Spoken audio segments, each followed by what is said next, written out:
pemirsa yang terhormat bahwa kalau Selat Hormuz mungkin bagi eh, satu negara atau yang lain itu masalah naik turunnya harga minyak atau sebagian komoditas, tapi bagi orang Iran itu masalah keamanan nasionalnya Iran, itu masalah eksistensial ya.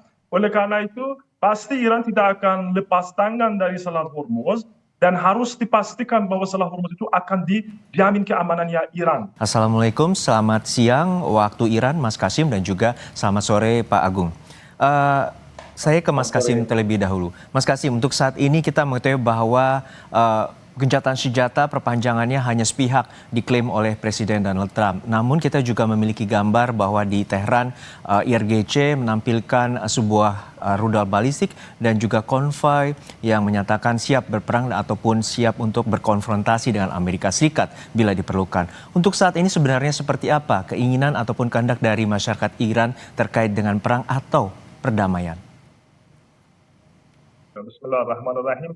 Ya, sebagaimana yang kita sudah lihat kan dari pihak yang lain, mereka nampaknya tidak serius dalam perundingan atau dalam gencatan senjata itu.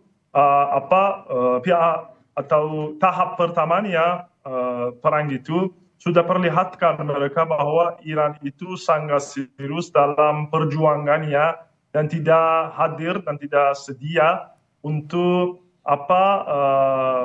hanya biarkan mereka untuk menguntung dari perang mereka.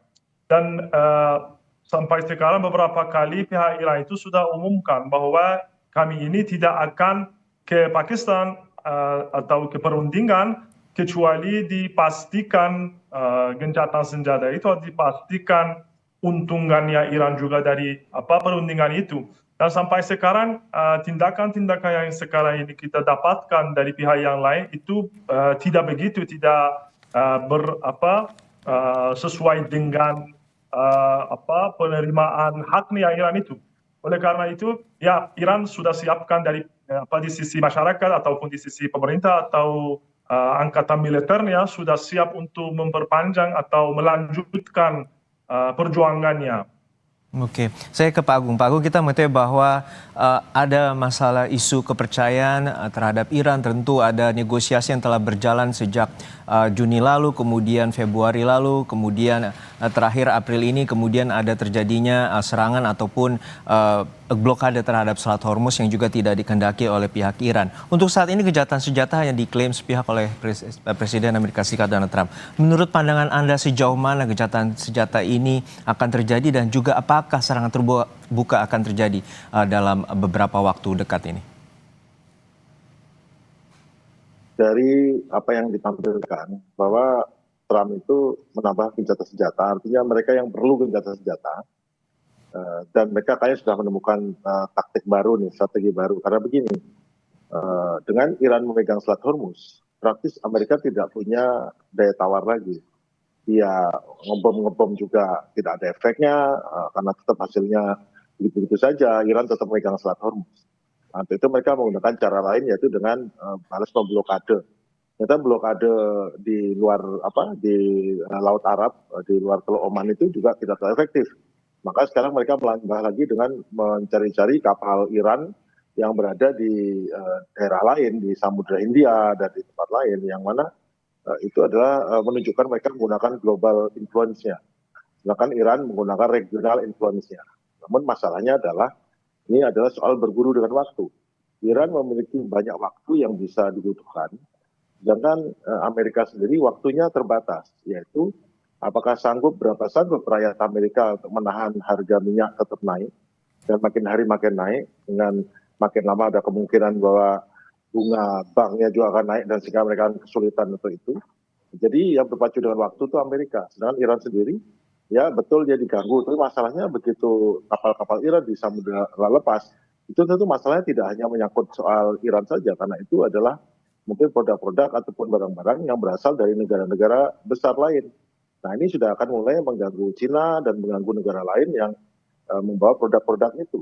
Bukankah tadinya janjinya itu bila ada kejahatan senjata, maka tidak ada gangguan. Makanya Iran membuka Teluk Persia, Selat Hormuz dibuka untuk ini. Tapi pada saat dibuka itu malah sama mereka ditutup dengan alasan hanya untuk Iran akan diblokade, tapi yang lain tidak. Nah, gimana?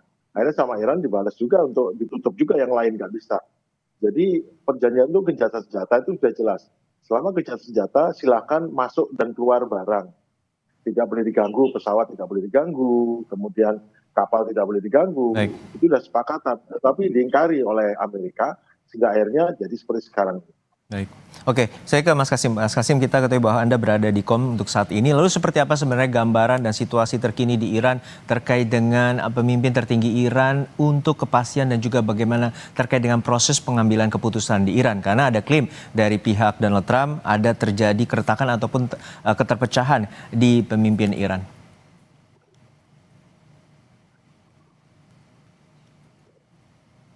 Ya, kalau di Iran itu sebagaimana yang saya tadi jelaskan, kalau di Iran alhamdulillah mungkin saya tidak bisa bilang bahwa kita bisa temukan waktu di mana pemerintah sama masyarakat begitu dekat dan dipersatukan.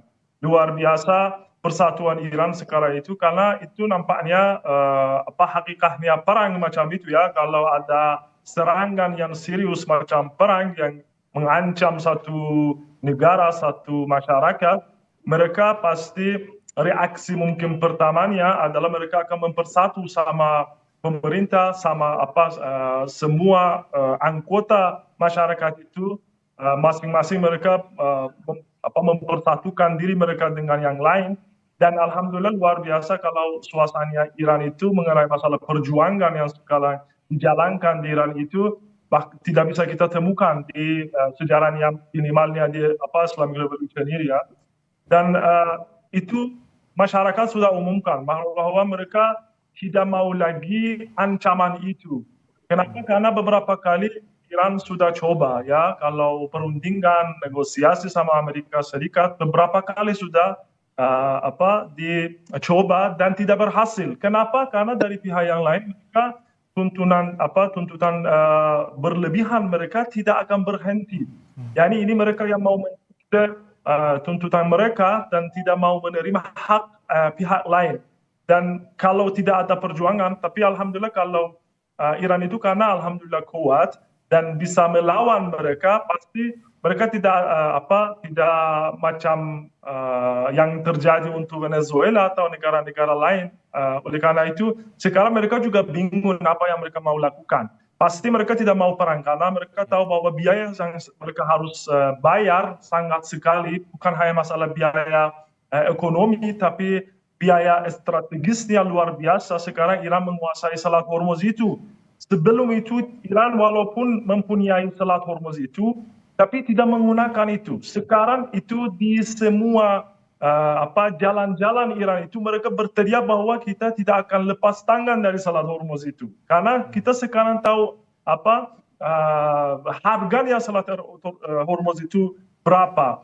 Dan ini saya harus jelaskan untuk pemirsa yang terhormat bahwa kalau Selat Hormuz mungkin bagi satu negara atau yang lain itu masalah naik turunnya harga minyak atau sebagian komoditas, tapi bagi orang Iran itu masalah keamanan nasionalnya Iran, itu masalah eksistensial ya. Oleh karena itu pasti Iran tidak akan lepas tangan dari Selat Hormuz dan harus dipastikan bahwa Selat Hormuz itu akan dijamin keamanannya Iran.